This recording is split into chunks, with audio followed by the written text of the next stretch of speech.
What's up, and welcome back to the DualSense podcast. This is episode number 97. I am one of your co-hosts, Jason, and I am joined, as always, by your other co-host. His name tonight is Miss Money Pussy, also known as Travis. Travis, that's one of your best Zencaster names yet. What's going on? You want to take a ride on my jetpack? What movie is that from? I love you, man. Oh. He just jumps out of the fucking tux. Hey there, Miss Money Pussy. You want to take a ride on my jetpack? So stupid. Oh God, it's a classic. It's a classic. So what's new with you? Are you know anything good? Anything exciting happened today to you or to your anus? Yeah, actually, we had Mexican for dinner, so I had a bit of a cleanse myself. Oh, nice. Very good. Other than that, it has been a boring week. Nothing exciting has happened. Well, yeah, I'll go with nothing exciting has happened really, except for your adventure. Oh, which one? The one. Yeah, your doctor visit. Did your wife shave your ass for you? Oh boy, did I tell you about that one, or did you hear about that one? No, yeah. I just thought it was funny. Well, yeah. So for those of you who don't follow along on the Twitter, I had a colonoscopy today.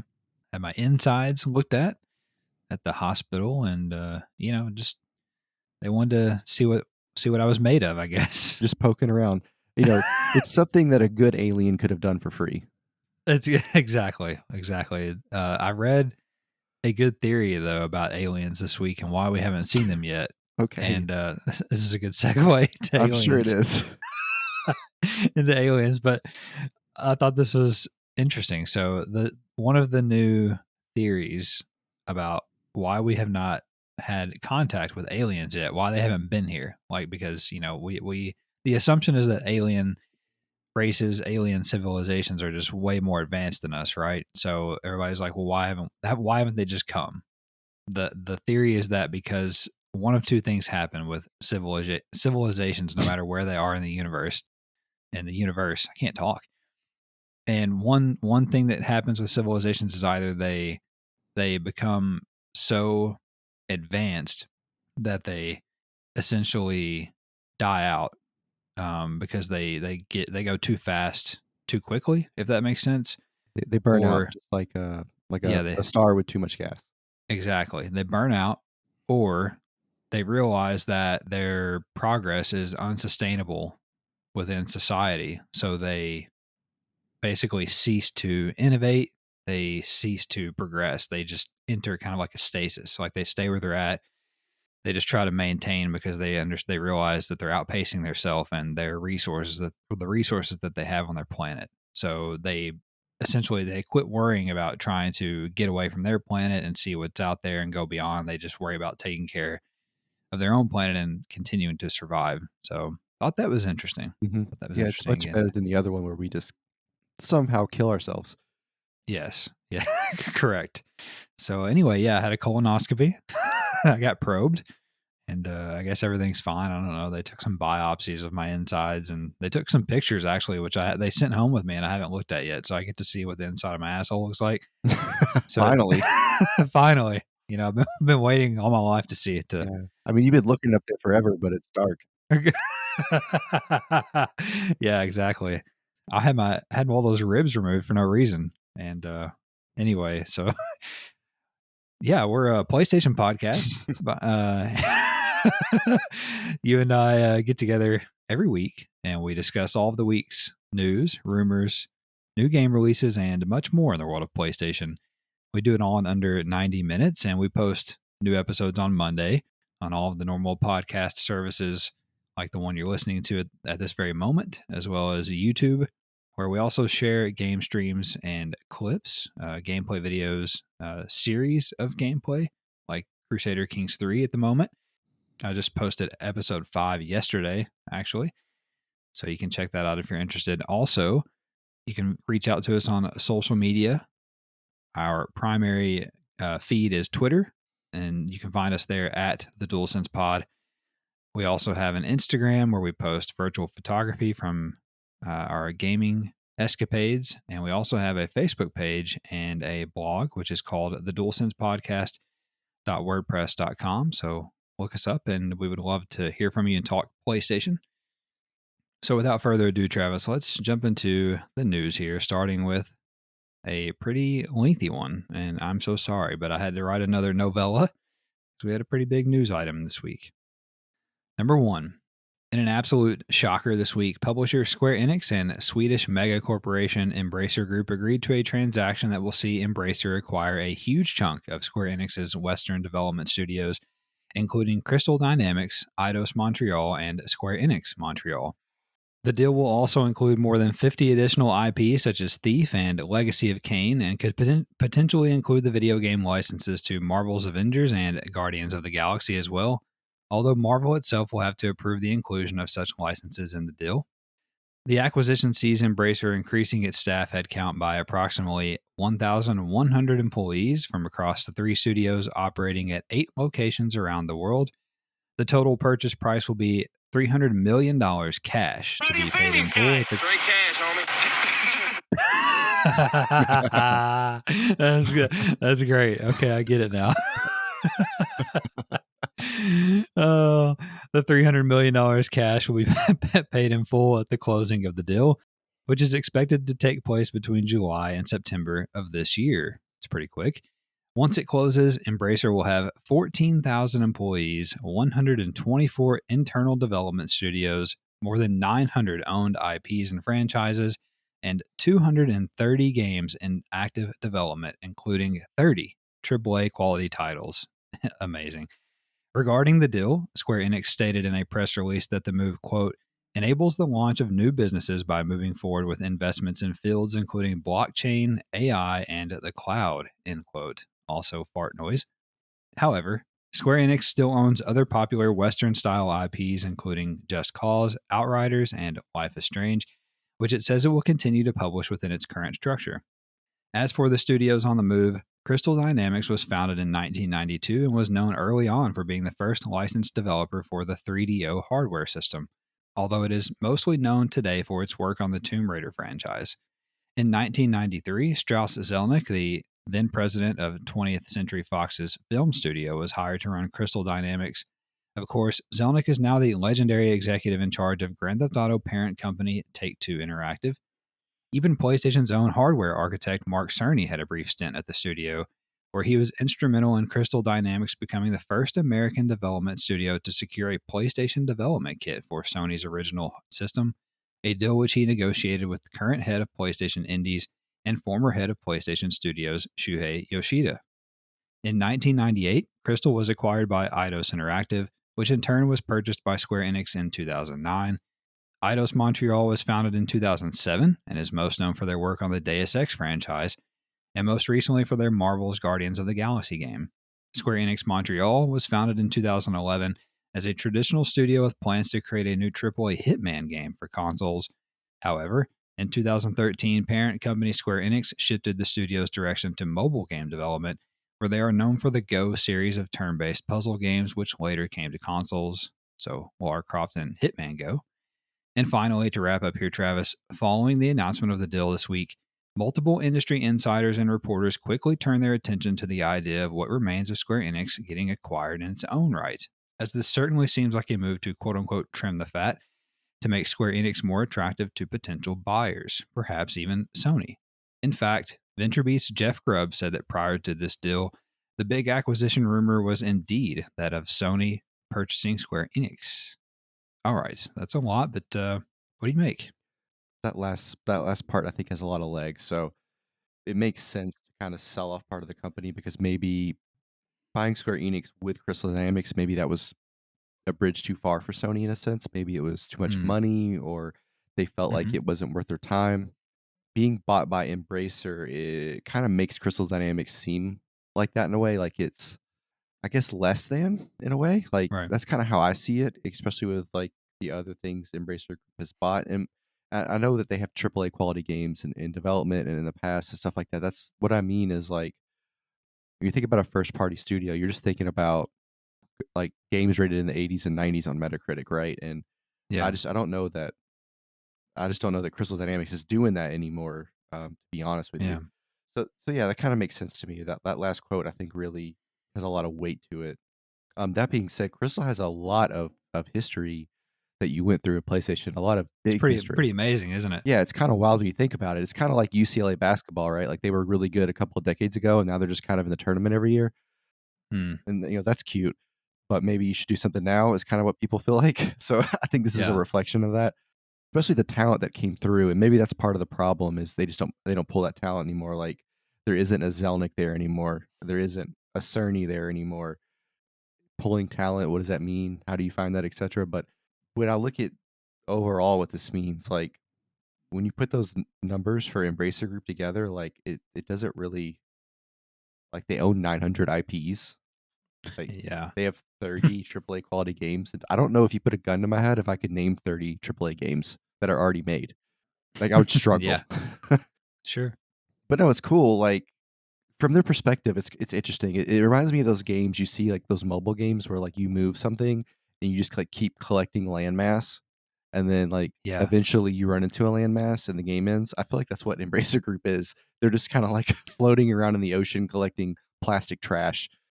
Right. But whatever. I mean, it's interesting. It's wild. If you would have said, "Wow, Crystal Dynamics is going to be sold in 20 years" as kind of like a secondary afterthought, I think people would have been like, "Really?" Like Yeah. that's incredible. That's kind of impressive. Now, there are people that have said, 300 million for this purchase is actually a deal. It's a Yeah. steal. I would agree with that on most terms. I think so. But like, what I want to see is how this plays out. Like at the end of September, when the deal is done, do they just like walk into the boardroom and they're like, "Here's 300 million cash, homie," and they just throw it on the ground? I'm like, Yeah. I understand they're paying for it in cash. Like, are they really? Or are they just like wiring the money over? Like, I have like that's the most impressive idea of this whole thing to me is looking at what the money looks like. Yeah. Paying for, because normally, like recently, I feel like we've been hearing about these deals that are like partly cash, part stock options. You know what I mean? Yeah, And this one, they're just like, all right, 300 million cash. take it or leave it. Yeah, which is wild. I think you make some really interesting points, and I think that as far as you bring up the price of 300 million, that a couple of things that really strike me about that is that first of all, yeah, that seems like a steal because they got Crystal, they got Eidos Montreal, and then they got Square Enix Montreal, Yeah, and they all three make pretty well received games. The Tomb Raider reboot's pretty well received. Deus Ex, those hmm console games are very well received, kind of cult hits, cult followings. And then the Go games are extremely well received and pretty popular. And so they got those three studios, all the employees, and all that IP for $300 million. That's all they paid for that. hmm That is pretty wild to me. Not to mention that price makes me think that they're not getting the Marvel IP with that, but it sounds like that's still being negotiated. But they could also potentially have the Avengers and the Guardians of the Galaxy video game licenses, which are two very huge Marvel IPs. yeah. And people like Guardians of the Galaxy. Yeah. So I don't know. That definitely seems like a steal. I would agree with that. That's outrageous, and that was a lot of people's reaction this week. The other thought about from a price tag standpoint is if all of that was $300 million, then how much is the rest of Square Enix worth?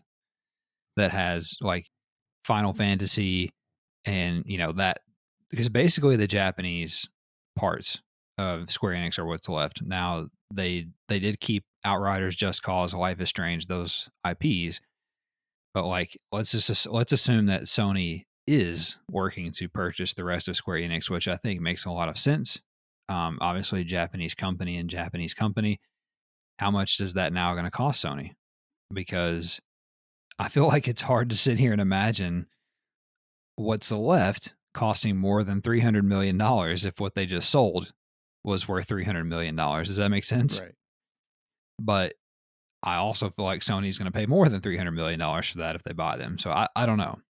Very interesting. And I don't really want Sony to buy what's left of Square Enix, but now if they did do it, I think it's less egregious than it would have been than purchasing a publisher. Because I don't want them to purchase publishers. I've said that before on the show, but now they're not, going to lock out Tomb Raider, Deus Ex, the Marvel games, so on and so forth. Now, I think what they essentially would be locking out are Final Fantasy, which is predominantly a PlayStation IP anyway. There's a lot of exclusivity deals in history and so on and so forth. So I don't know that is now as egregious if that were to be the case. So we'll see on that. The other thing I want to say about this is that the state of Embracer Group now, like you said, all of it's just so incredible how big Embracer Group is. They're so big, and I tweeted out a pie chart after this happened, and it had like some very well known, like some platform holder. It had Embracer, Sony, Ubisoft, some others, Microsoft, and like is a pie chart, and Embracer just dwarfed everybody else in terms of studios that they own, and it's so outrageous how much they have. And the scary thing to think about is like what happens, because I saw this on Twitter this week. Somebody said, what happens when Apple or Amazon decide that they just want to buy Embracer, and now they're one of the biggest publishers in the world. So I mean, Right. that's a possibility. Like that's very possible. So that's kind of scary in a way. Anyway, that's just something to think about. So big news this week, big acquisition, and still yet to be seen if there is more coming, possibly from Sony purchasing the rest of Square Enix.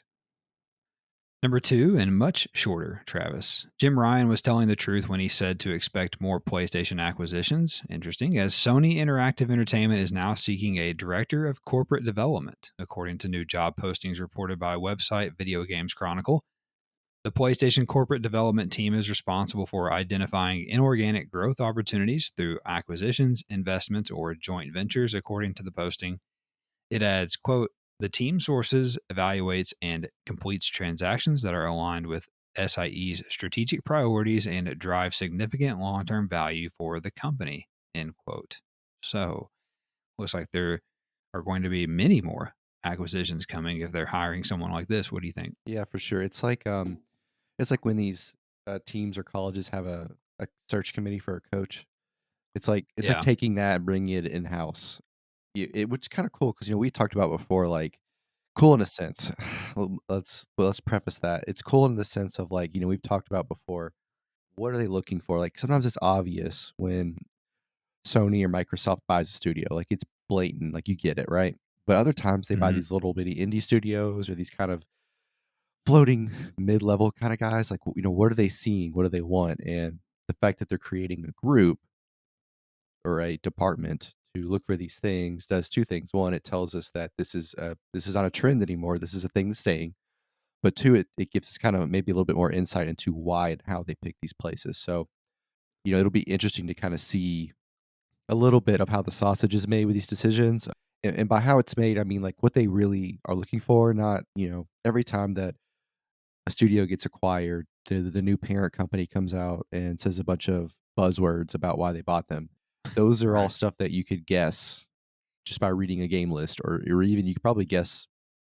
If you just read some text of some other press conferences, you could probably guess what they're going to say. So I think Right. hopefully from this we get to see some real kind of theory behind it, and once they've maybe bought 3 or 4 studios through this department, you'll actually be able to kind of see a trend there. And I think it'll be interesting because if Microsoft or Nintendo kind of goes out and does this, like what are the trends of those companies going to look like?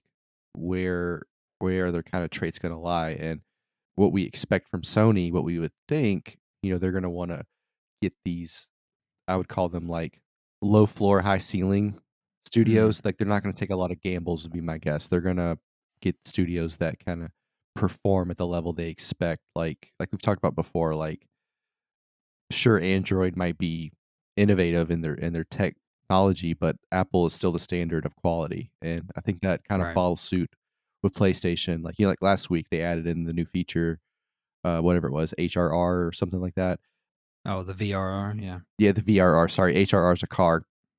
Look at me forgetting stuff. But my point is like I think that these studios will follow those trends, but I want to see, what I want to see kind of how the sausage is made, and I feel like this is going to give me an insight into that. The big thing that I wonder is if this is more going to be something where maybe they go out and acquire teams that are like 30 to 50 employees, like not, not Bungie, not Square Enix. Like maybe they are looking to acquire some smaller teams, or maybe even some indie developers, or Mhm. maybe they're just going to invest in some of these people, not acquire. Maybe they're just going That's to, true. have like an indie game kind of publishing fund or whatever, and where they, I mean, they already do that in a way. Like we get some exclusive indie games, but maybe they're going to do more of that sort of Oh thing. yeah, like a development team, like a development league. Yeah, yeah. So I don't know that I think that's a possibility as well, but it certainly seems like everything is on the table from an inorganic growth standpoint, which I have said before. I'm more of a fan of organic growth. I wish they would just spend money, Right. adding employees to their own studios, expanding their studios, maybe having a Naughty Dog, East or whatever, like putting a studio in Austin or Texas, just adding satellite studios for their already existing internal teams is kind of Mhm. like what I wish they would do. But and they're probably, I mean, I'm sure that they are doing that to an extent, but I would much rather see them do that. But I understand that you have to have a diversified portfolio, so to speak. So we'll see what this ends up Do being. you saying that made me consider? Do you think that it's could be like a Netflix type deal where they somebody pitches a show to Netflix and it's a Netflix original, quote unquote, but it's actually developed and made with Netflix's money, sure, but it's like it's an outside idea, so it's not Sure. organic to Netflix, but like it could be similar in this Sure. situation. Yeah, definitely. Yeah, I agree. Where Sony becomes more of just like a publisher for, for outside titles, third party titles, whatever. They kind of do that anyway. Like we call them second party games, but Right. I think instead of like, where we have like in the past we've had like Blue Point and Housemark making games. Like I'm thinking more of like, we have somebody that makes like a $20 or $15 game. Like we do that a bunch of times. Mhm. Something like that, like in like a truly indie fund, because I don't think anybody would necessarily consider Housemark or Blue Point. I mean, independent for sure, that's what they are, but in terms of indie, like in terms of size and scope and scale, Definitely not. definitely not. Yeah. Number three, PlayStation continues their rapid march towards a flurry of live service game releases, as website TechCrunch reported that Sony Interactive Entertainment was one of three companies to invest in the latest round of fundraising for Seattle based software company Excel Byte, which specializes in back end tools to power live service games with tools for a variety of systems such as analytics, in game monetization, matchmaking, and much more. SIE was joined by Galaxy Interactive, a venture capital firm that holds stakes in Moss developer PolyArc, Splitgate developer 1047 Games, and filmmaker J.J. Abrams' Bad Robot Games, among many others. PlayStation were also joined by Chinese firm NetEase in the $60 million funding round, although funding amounts from each company were not specified. Any thoughts on this So what do you think about back end technology in terms of like what it could be? Or, oh, in terms you of how mean, your yeah. day went? Yeah, I had some technology at my back end most of the day today. So what's funny to me about this is Splitgate developer, so 1047 Games joins in. So you remember like 6 months ago they got this $100 million investment, and it's like I feel like they're using that money to invest into a cell bite. That's who. So Galaxy Interactive was the company that gave them the $100 million. Ah, oh Yeah, yeah, I see yeah, what you're saying now. yeah, In my head that didn't make sense. I was thinking about my butt joke, so sorry. yeah. No, this is kind of interesting. I think that we've talked before about live service games are kind of hit or miss, and they always seem to be missing something. So Mm-hmm. I would assume that a cell bite has given them something or shown them something that could maybe add some bite into that. Like I know that live, I know that live service games are very popular to a certain market, but I think people that fall within at least my demographic and as a casual gamer and even into your demographic as a middle-aged nerd would find them a little bit difficult and they don't find them as engaging for whatever reason. Yeah, Maybe it's too ADHD for us, or it lacks. For me, they lack depth. Like, right. and you can make the argument like, well, you played 100 hours of FIFA or Gran Turismo Sport. All you're doing is driving, or all you're doing is kicking a ball around. It's like, yeah, but like I'm developing players. I'm racing with other humans online. Like, Mm, so I could see how you can make the argument that, yeah, I'm playing a live service with other people online. What's the difference? I understand what you're saying, Yeah. but I feel like that it's missing something. The live service games are missing something to bring me in, and I want to know what a Cellbite has shown that is making them get $60 million in a funding round. Like, what are they showing? It Yeah. gives me a little bit of hope for live service. Yeah. It has to be some pretty good tools, huh? For Yeah, your back end. maybe a Yeah. little microscopic camera. Yeah. Yeah. You can see all the way from stem to stern with it. Yeah, Yeah, potentially. This is interesting. I think that PlayStation is trying to do the right things in terms of streamlining their processes. What I mean by that is, they're doing this now, and obviously they're going to combine this with the 10 live service games that they have coming out between now and 2026 to help make those things more efficient. It would seem like easier to create for, so on and so forth. But they're also doing things more company wide. Like they bought that studio Nix's software to take care of PC ports for their games. So it seems like they're making some moves to help streamline their business, to make things easier for their developers, etc. And it seems like this would be a good idea because one of the other things about PlayStation Studios is there aren't many studios that are used to having a true live service game.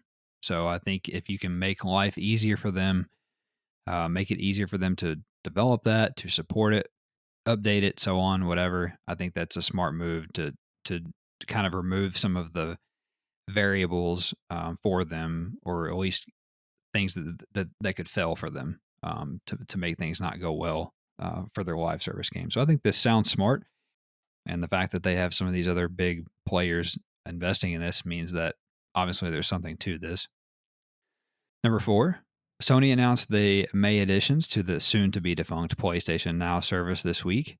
First up is 3D fighting game Naruto Shippuden Ultimate Ninja Storm 4, followed by fellow fighting game Soul Calibur 6, and lastly, punishing action platformer Blasphemous. Of course, don't forget that things are changing in a big way in June, and if you are subscribed to Now, your membership will roll over to the new PlayStation Plus premium tier. So, any thoughts about the lineup this month? The last official PlayStation Now lineup as we know it? yeah, it seems like an afterthought. It's pretty. It sucks pretty hard. Yeah, the only thing I know about Narturo is you can run like that, and Yeah. Soul Calibur I've heard of. I mean, I think we've all heard Yeah. of the Soul Calibur games, so there's definitely a cult following there. There's definitely some history there, so that might be the biggest one. I've heard of Blasphemous, but I couldn't tell you anything about it. But no, I will not be taking part in any of these. Yeah, this is a pretty weak month, and this seems like a throwaway month, in my opinion. The fact that they put 2 fighting games of the 3, Yeah, I just exactly. don't. That seems like a cop out to me. So I don't know what they were thinking there, but hopefully they're just kind of like punting and then getting ready to regroup. Actually, it'll be out in Asian markets in 2 weeks on the Right. 23rd. So 17 days on the 23rd from when we're recording. So we don't have much time left before we kind of officially know what it looks like. And I'm going to guess that either this coming week, the week which you are listening to this show, or at the very latest, the following week, we're going to have a full picture of what the games are on the various tiers that we're getting, including the classic games. So that's exciting. Number 5, we also have a bunch of news nuggets here, Travis. Feel free to jump in here. First nugget, website Video Games Chronicle reported that Final Fantasy XVI producer Naoki Yoshida stated on a recent live stream that a new trailer for the game was finished and would be released in the near future. Yoshida also revealed that he was once working on a Bloodborne style IP before it was later canceled. Yeah, Final Fantasy Bloodborne. You're right. So I think that kind of nails down that game is coming out this year. Mm-hmm. I talked last week or the week before that I thought maybe December. Yeah. I still kind of feel like in my balls that is maybe when it's going to come out, December. I think that would be kind of interesting and kind of smart. I feel like we're going to get God of War like September, October-ish, and then you let Call of Duty do its thing in November. Then you come out and you have Final Fantasy in December, right before or around the Game Awards. That's exciting. So anyway, we'll see. Also, the U.S. Federal Trade Commission is now investigating Sony's proposed $3.6 billion acquisition of Bungie. However, industry legal analyst Richard Hogue believes that the deal will close without any issue. Seems like, from what was being said on Twitter today, that this seems like more of just kind of like a routine thing that is going to take place now that the U.S. government and the FTC has said that they want to kind of scrutinize the video game industry more. But I don't think this is in any jeopardy, considering that Bungie is just a developer, whereas Activision Blizzard, on the other hand, for Xbox, is a publisher and a developer with, and it's a much bigger price tag as well. It's $67 billion versus $3.6 billion. So yeah, and in my opinion, the FTC should investigate anything that has a huge purchase price. It doesn't matter what it is. Like there should be some vetting there. Yeah, agreed. The FTC won't let me be. Next nugget. Outriders developer People Can Fly stated in a recent financial report that the studio has still not received any royalties from publisher Square Enix, as the game has not broken even yet. Amazing. How the fuck is that? I mean, that's outrageous. So they're about to release DLC in a month or so, so we'll see if they can do it then. Mm-hmm. Also, Intel CEO Pat Gelsinger told CNBC that he now expects computer chip shortages to last into 2024, after previously expecting relief sometime in 2023. Christ, it's never ending. No, so it's the Freemasons. Just controlling everything. I read a whole thing about how the Freemasons caused Pearl Harbor. Oh, it's a thing. That's an interesting take. Oh, do you want to hear it, or do you want me to save it for later? I mean, give it to me in a nutshell. In a nutshell, each area has a postmaster, right? And yes, a postmaster, as in the fucking mail. Hawaii was a territory. There was a law enacted that said within a certain amount of time they had to have an indigenous person there to be the postmaster general, and if they did not, basically the land rights would be up for grabs. That's kind of how the international agreement was, right? Well, that ran out on December 7th, 1941. And it was supposed to run out. I know. And it was supposed to run out at like the hour after they got attacked, right? So get the fuck out of here. Japan attacked Pearl Harbor because they wanted, when their thinking was the contract runs out, it's now open territory. They attack the U.S. Army base there. By sinking the military, they can now claim the land and use it as a jump off point to attack the United States, because if you're going to attack the US, why not attack anything on the mainland instead of attacking a territory that wasn't even a state, right? Why would you attack a base? Yeah. But they did it an hour early. So when they attacked, it was still under US control, which made it an attack on US soil, which made us enter the war. Get the fuck out of here. That's the argument, which is pretty good. That's outrageous. Wow. And I forgot the Freemasons. This all ties into the Freemasons because the Freemasons infiltrated the U.S. Postal Service and appointed every postmaster general as a Freemason so they could control all packages being shipped to and from America. Well, that's no matter because Kevin Costner is my postman. All right. That's a very old movie reference. I wonder if anybody will pick that one up. Oh, probably not. Maybe in Australia because time goes backwards there. Ryan, did you get that one? All right, next nugget. Ubisoft Montreal has taken over development of the Prince of Persia: The Sands of Time remake after the game has been delayed multiple times and clearly has had a tumultuous development cycle. They will assume the duties from Ubisoft's Pune, and Mumbai studios. Well, all right. I want to say that they're getting sued by Three Doors Down. Why? Because of the Sands of Time. That's a lyric. And also, that's funny. Pune and Mumbai sound like a really shitty version of Timon and Pumbaa. Yeah, it's like the porn version of those two characters. Next nugget. Electronic Arts is testing cross-platform online play in FIFA 22, but it will be limited for now to current-gen systems and the online seasons and online friendlies modes. FIFA 23 will reportedly include full cross-platform play when it launches later this year. I hate that. I don't know why. Oh, you don't want to play with PC and Xbox I players? can't play with them on they. Imagine a mouse and keyboard on a soccer game? They'll be Yeah, passing true. it so fast you won't be able to react. True.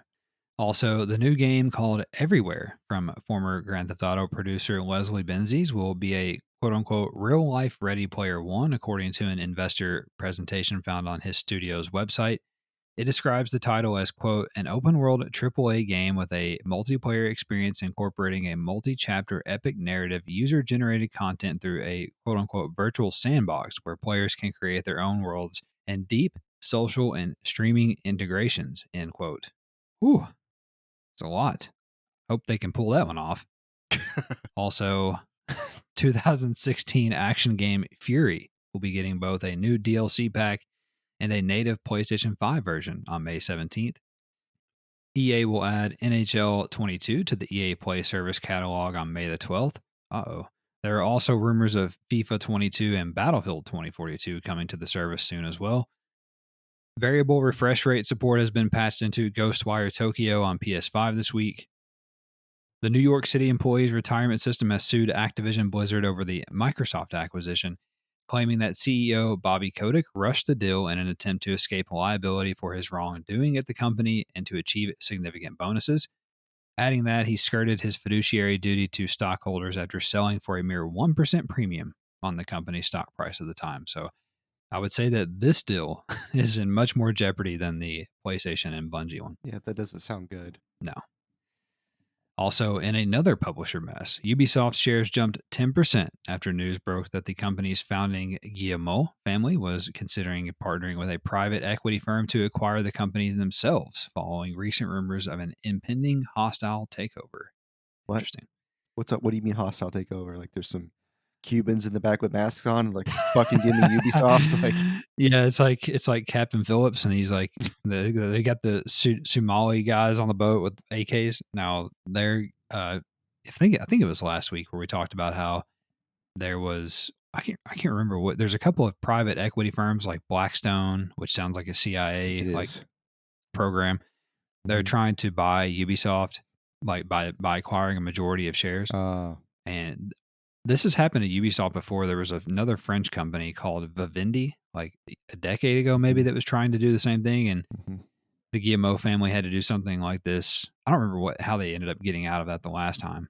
Yeah. But they acquired enough shares. I think they ended up acquiring enough shares to where they could not, there was no way that they could get a majority Yeah. stake. I saw this in Mr. Deeds. Yeah, you're right. All right, next nugget. Jeff Keighley announced that this year's Summer Game Fest will take place on June 9th at 2 p.m. Eastern Time. It will also stream live at certain IMAX theaters across North America. Yeah, and those theaters have individual booths so you can jerk off. Looking forward to it. Developer IO Interactive announced that Hitman 3's planned roguelike freelancer mode has been delayed to the second half of this year. However, they are also moving up the release date of a new map called Ambrose Island to July. Nice. Yeah, the freelancer mode sounds a lot more difficult to produce than the Ambrose Island. I agree. Techland announced that all owners of the Dying Light Standard Edition have now been automatically upgraded to the Enhanced free of charge. It's pretty cool. Mafia developer Hangar 13 is losing their studio head Hayden Blackman, who is leaving the developer and parent company 2K for other projects elsewhere. Website Kotaku reported that Hangar 13 is developing a new Mafia game on Unreal Engine 5 that will be a prequel to the original trilogy. Sounds That dope. does sound fun. I mean, also it's interesting because cars are such a part of that game. I mean, you would need to be motorized, so you're kind of limited there. I guess you could do the teens like during World War One. Right. I still haven't played the remastered ones. I know you did play the definitive edition. I have not played that yet. I'm sure that one day that'll eventually be on the PlayStation Plus Premium, so I'll check it out then. Also, website GamesIndustry.biz reported that Chinese publisher NetEase Games has opened a new development studio in Austin, Texas called Jackalope Games. The studio will focus on making online multiplayer games for consoles and PC, and is being led by Jack Emmert, who previously worked on MMOs Star Trek Online, DC Universe Online, and Neverwinter. Pretty good pedigree for Mr. Emmert.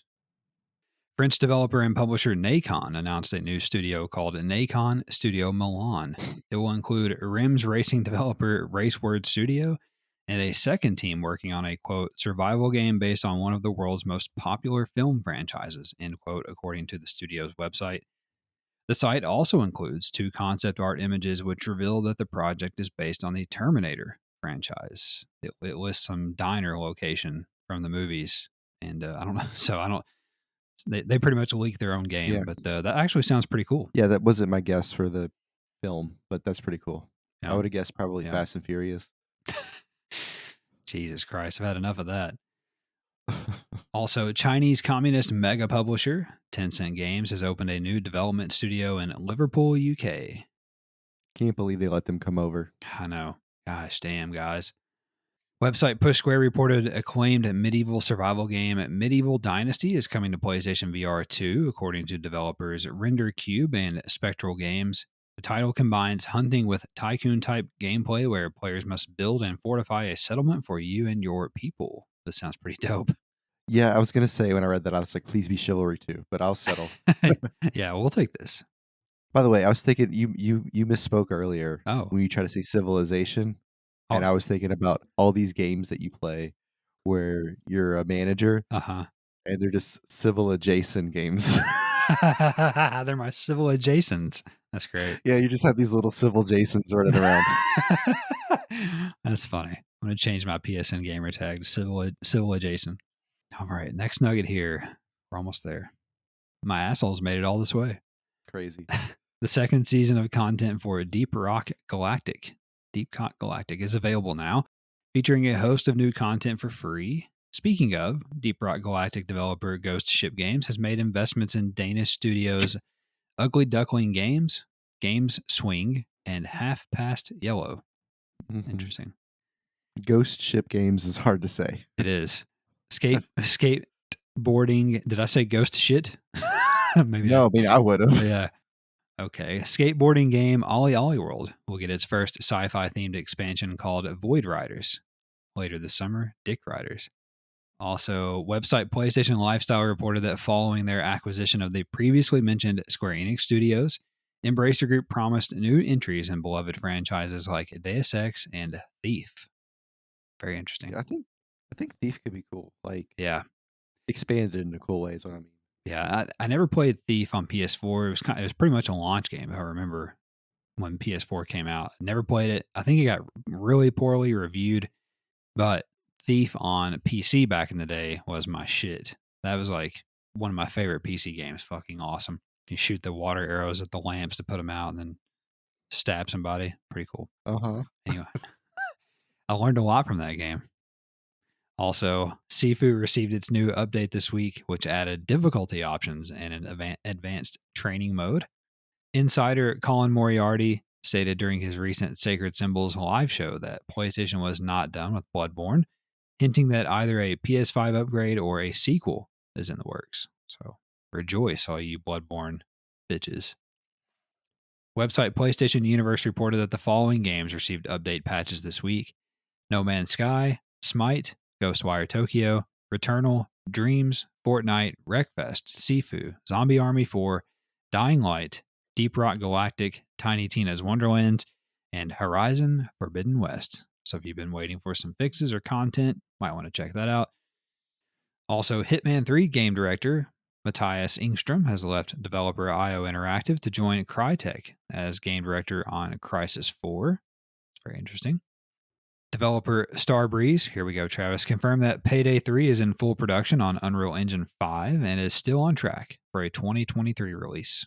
I can't wait. It's going to be awesome. Very, very excited.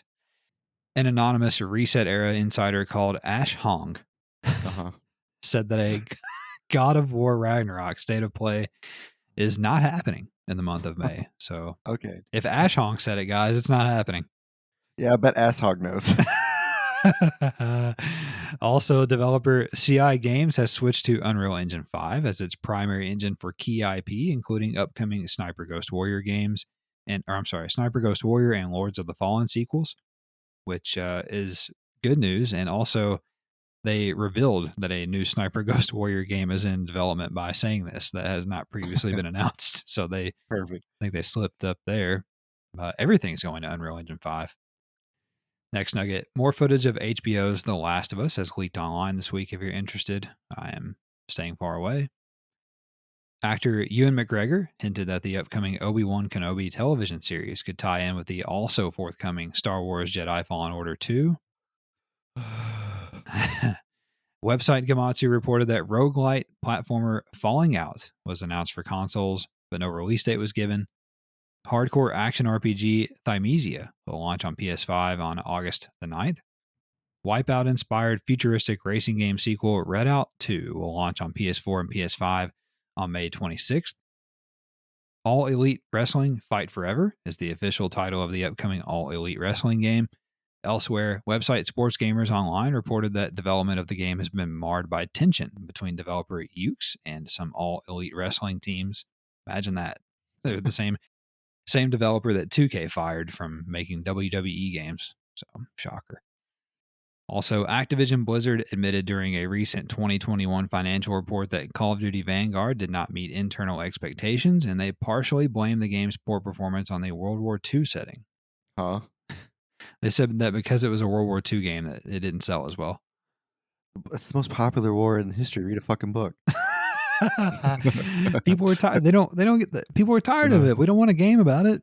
It's fine. I just that's not why the game did that, guys. It just sucks. Like, Yeah, they could have made the game on the fucking moon. If it's good, it's good. Like, yeah, exactly. it's okay to accept that you made a shitty game. Is my point.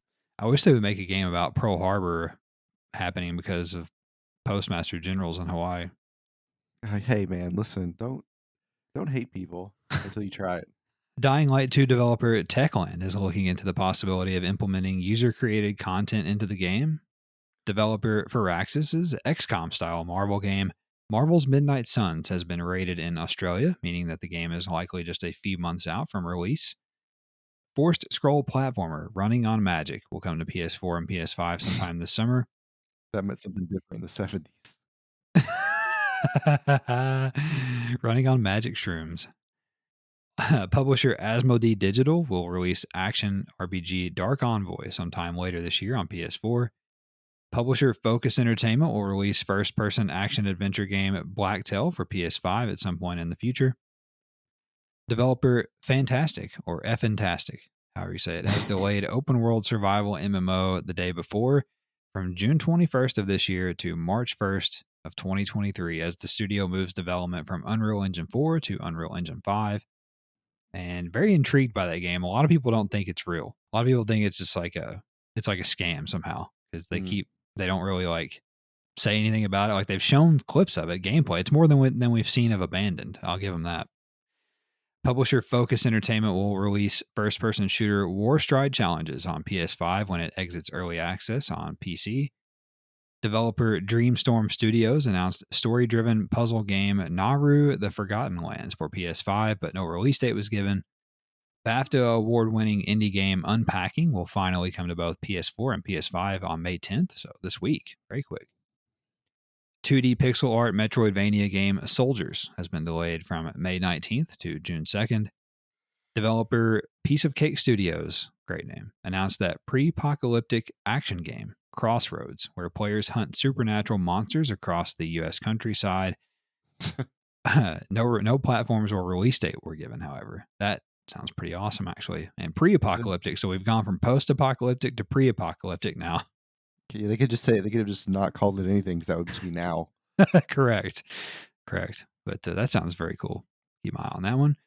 Also, open world RPG Outward Definitive Edition will launch on PS5 on May 17th.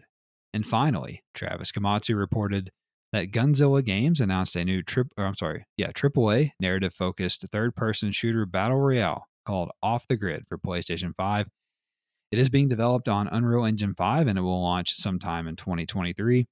Development of the game is being led by District 9 and Chappie film director Neil Blomkamp, film writer Richard Morgan, and Far Cry and Assassin's Creed veteran Olivier Hinois, who is the game's narrative director. That's interesting. And that's all for the news this week. And I'll now turn it over to Travis here for this week's new game releases. On May the 2nd, we have Car Mechanic Simulator for those of you planning on getting your GED. uh, Oh. we have Adios Amigos Galactic Explorers, which why do they switch languages in the middle of the title? I don't know. We also have PictoQuest on the 4th. They did it to my asshole today. Change languages. No, PictoQuest. On May the 4th, they have Wildcat Gun Machine, which sounds interesting. Mhm. Slap the Rocks. On the 5th, they have Rift Tracks the Game, which is, I'll come back to that in a second. And they have Trek to Yomi. On Mhm. May the 6th, we have ACA Neo Geo Samurai Showdown 5. Arcade Archives Fighting Hawk, Galaxy Shooter, Grand Prix Rockin' Racing, Mm. Pizza Run, Project Starship, Tanks versus Tanks, which, what else? If you put Yeah. tanks versus anything else, you and you're the tank, you're just gonna win. So makes sense there. The GCOs or the GQs, I'm not sure. Mm. And Ultra Mission is the last game there. So I do want to say that I'm intrigued by Trek to Yomi, although the ratings aren't great. I might look at it if it's on sale one day, but I keep going back and forth on it. But you Yeah. know, just side scrolling and slashing stuff with a sword sounds like it could be kind of fun. I did look up the trophies, and it's not worth chasing for a platinum. You have to beat the game more than once. That usually takes me out of it. Like I just I don't want to have to play your game twice. Yeah, I agree. But I get it. I get it. And then Rift Tracks the game is interesting because are you familiar with what this is? I think I know. This is like a party game where you Yeah. like change the voice lines of old movies or something. Yeah, it's like a Mystery Science Theater 3000, Oh, and okay. you can either make your own up or there's pre-scripted ones, and then like as the party you vote on who's the funniest, and then at the end you win based off the votes. It's an interesting party game. Like as far as party games go, it has a lot of potential. Okay. Yeah, like a local kind of party thing. Yeah. Gotcha. Well, I would say that Trek to Yomi is definitely the biggest release this week. I mean, this is really a bad week for releases in general. Yeah. So anyway, but that's all for the new game releases, and let's start to wrap the show up here, Travis, as we always do, by discussing what we've been playing and anything we're looking forward to. So we have a lot to discuss here. I feel like both of us. So what do you got? Yeah, we did see here. We played a little Blood Hunt. Yeah. I don't hate it. It's fine. It's worth free. It's worth giving it a shot. Like there's people who genuinely really like it. So I'll give it that. It's not as fun as Splitgate or Chivalry or anything like that. Yep. It's not as polished, but there's certain parts I like the building climbing mechanic. I think that's pretty cool. Mm-hmm. The fact that you can like bite certain people and get boost. I really like that. And I also think the loot system isn't too bad. Like it's a lot faster than other games. It feels better, and the shooting isn't bad on the DualSense either. So there's some Yeah. perks to it that I like, but it's just kind of flat for me at least. Mm. There's just a flatness to it I don't really like. But it's not a terrible game. Like it'll kill 15 or 20 minutes if you're bored. If you're going to make me play a survival game, or well, I guess it's a battle royale. Right. I mean, I still would. It's not any more fun to me than Fortnite. And I don't really enjoy Fortnite, so that gives you some perspective. Right. Chivalry 2 was fun. Again, I'm still playing pretty well. I'm getting so much better. It seems like each time I play, I get better at like parrying and blocking and whatever the R word is that you do, repose or something like that. Oh yeah. Yeah. Mm-hmm. I'm still not killing them, but I am getting more damage. So we're getting there. You put up a great clip of me getting absolutely headshotted by a that bolt. that made me laugh out loud when you Yeah, it sent just me that. I was ragdolled me. you go, oh my god, that was awesome. But it was awesome. I had some fun with that. I used the messer a little bit this week, the really long sword that's kind of wavy, Uh huh. and that thing's a lot of fun, especially when you use the stab animation. Like Yeah. if you're sprinting and you hit triangle and time it right, you absolutely destroy people. Like it's fucking awesome. I love that in the broadsword. They're a lot of fun. But Yeah. anyway, that game's just such a blast. I really hope it's a game I would love to play on VR, just like I like to play Hitman on VR. I think it'd be a lot of fun. Mm. Did a little GT Sport, I'm one car away from the legendary car trophy, and then I just have to do the races and I get the plat. So that's doable, Wait, you mean GT7, right? You whatever. said And sport. Okay. yeah, sorry. So again, like I talked a little bit about the update last week about the game, but it does drive. It's not as easy to drive as GT Sport. It feels more realistic. I'll say that. Like compared to the grip levels I've experienced in real life, it feels much closer. Hmm. It still is a bit too snappy.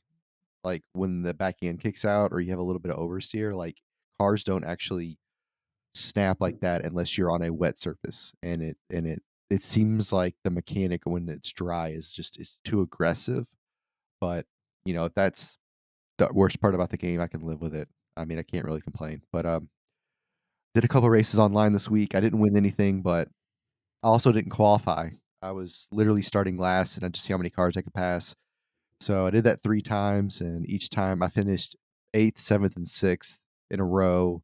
I got penalties for cutting the corner like 3 times in each race, so I probably could have been top 5-ish starting last, so I was pretty happy with that.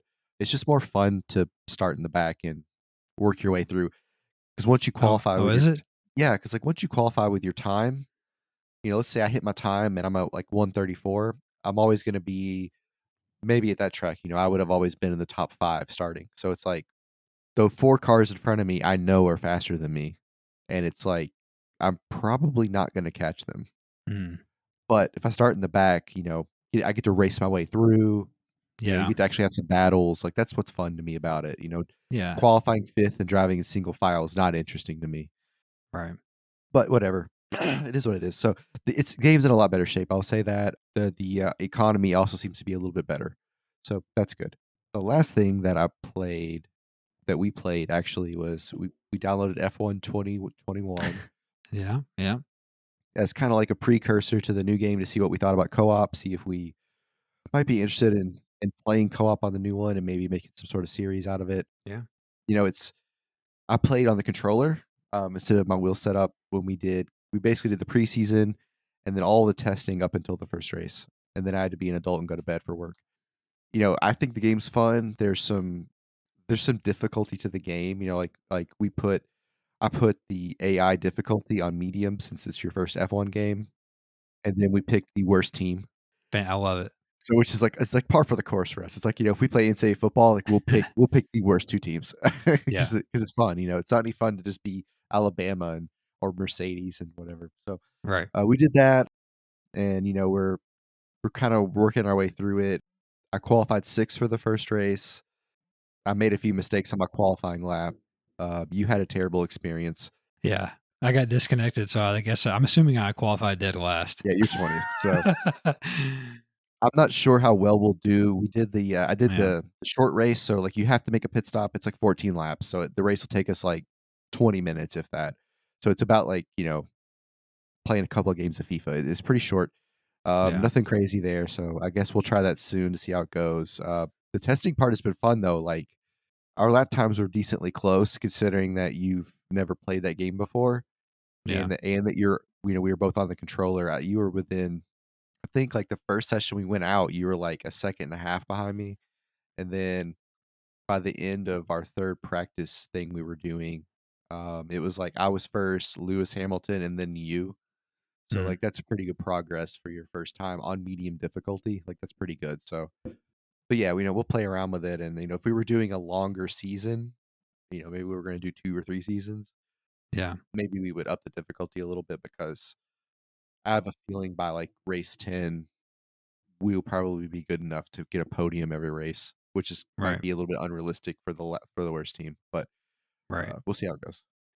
Yeah. So like you said, we've been playing F1. I just had like an epiphany the other day because, you and I have been talking a little bit kind of on and off about how, well, next time F1 2021's on sale, because been on sale for like $15 a couple different occasions now. We should get it, see if we like it, whatever.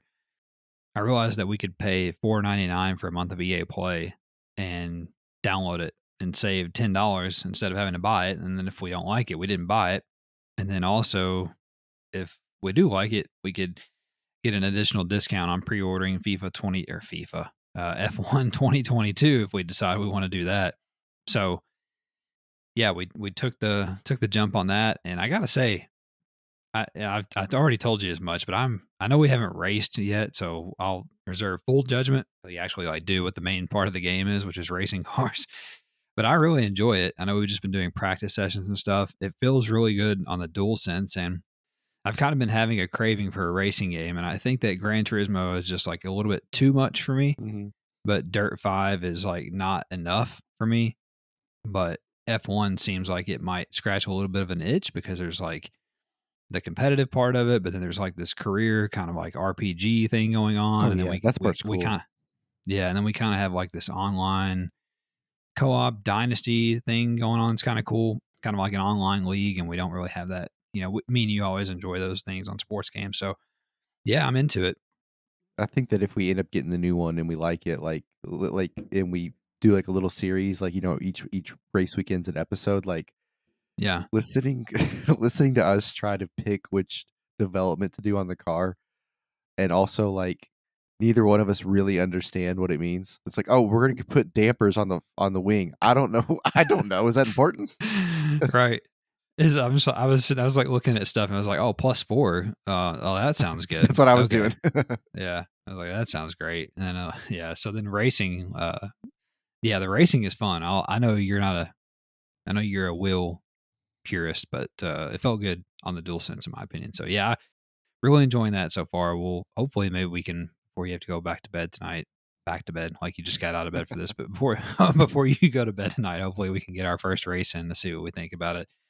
And then yeah, we also played Chivalry 2 as you mentioned. That game I just can't dude, I know I've done it for a year now, but that game is just so fucking good.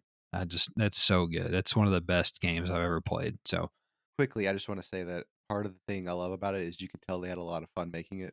You can yeah, feel it. That's part of it. It's not too yeah, serious. It's exactly what it needs to be. yeah. The thing is, we still have a lot more because we know they're going to add horses Oh and yeah. some other stuff. So yeah, I love that game. And then I also played some Crusader Kings 3, as I mentioned earlier in the show. I put out a new episode number 5 in my series. And I already have episode 6 ready to go as well. I'll put that up next week or this week if you're listening to the show. So if you're just looking for some strategic, chill Zen gameplay, something you can just put on and listen to the Matthew McConaughey of PlayStation podcast and just watch some medieval shenanigans unfold and check that out. Fantastic game. 10 out of 10 game as well. That game is special. And I still don't have a clue what's going on, but I did watch a YouTube video this week about how to make claims on land and how to go to war. So I think I understand that a little bit better. So I'm enjoying learning that a little bit. So I'll see how that goes for episode 7 when I go to record it. How do the real kings figure that out without YouTube? That's yeah. What did they do? What did they do back then? And then also played some FIFA 22, just playing some more of my Bradford City lads. Nothing really new to report there. And then I went back to Battlefield 2042. I think I mentioned this last week too, but I played more Battlefield this week, and I can pretty confidently say that it has gotten better. Definitely more stable. Gameplay feels cleaner. The main issue still remains of the maps are too big, but I have not been playing Conquest, so that's how I alleviate that. I've been playing Breakthrough. Yeah, it's fine. I've played it 2 or 3 nights this week, so it's not going to blow you away still, but it's not bad. It's not bad. And then I played Nex Machina this week as well, which is my favorite Housemarque game and one of my favorite games of all time. And I played all the way through that. It only takes like 45 minutes or an hour to play through all the levels. That's a fantastic game. Just wonderful. So if you're into like twin stick shooters or you want to see kind of what came before Returnal, because Returnal is definitely like a higher end 3D spiritual successor to Nex Machina in many ways, definitely check that out. You would be very pleased.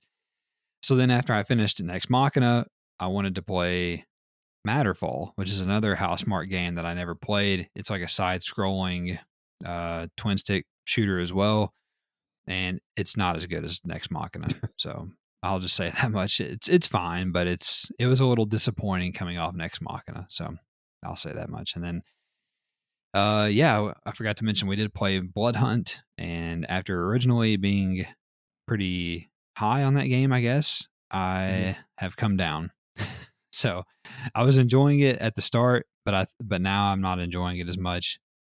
I think my biggest problem is that I was playing pretty well when the game first came out, but now that people have gotten good and figured the game out, I'm getting crushed, and it's not fun for me anymore. So I'm not going to play it and continue to get crushed. But yeah, I played a lot this week. Played a lot of good shit. The last thing I'll mention before we go here, just things I'm looking forward to. As you know, Travis, I tweeted out a video the other night. I did a thing. Ghostwire Tokyo is on sale for $40. And after I talked a lot of shit on the show over the months leading up to that game releasing, I against some of my better judgment, I bought the game. And I had been listening to, Sacred Symbols, and all three of those guys on that show all said that they enjoyed it. So I was like, well, if all three of those guys enjoyed it, then surely there's something to it. So I felt like I needed to give it a shot. The way Colin described it kind of resonated with me in a way. So we'll see. I'm going into it with, no expectations really, and we'll just see how it goes. And hopefully I can get to that this week a little bit, and can report back next week. But yeah, that between that and F1 and FIFA and Chivalry should be a good week. So, all right, that's all we got. I think it's time to get out of here. I'm going to go nurse my butthole, and Travis is going to go get in his racing suit for our F1 race here in a little bit. And maybe I'll wear my helmet. Yeah, there you go. If you enjoyed the show, don't forget to subscribe so that you never miss an episode. We'll get delivered to you every Monday. And also, we would be very appreciative if you could rate us or review us, or maybe just leave us some stars or a thumbs up on whatever service you're listening on. That would help us greatly with the algorithm and the like. Also, if you would be kind enough to share us with a friend or a loved one who you think might enjoy the show, we would appreciate that as well. And don't forget to look us up on social media, Twitter at the DualSense Pod, as well as Instagram, Facebook, blog, our blog, the DualSensePodcast.wordpress.com. We'd love to hear from you, as we have been hearing quite a bit. My colonoscopy experience resonated with quite a few of you out there. So it seems like it's colonoscopy week across video games for some reason. Anyway, we'll get out of here. You guys have a great week. Take care. We'll talk at you next time. Bye-bye.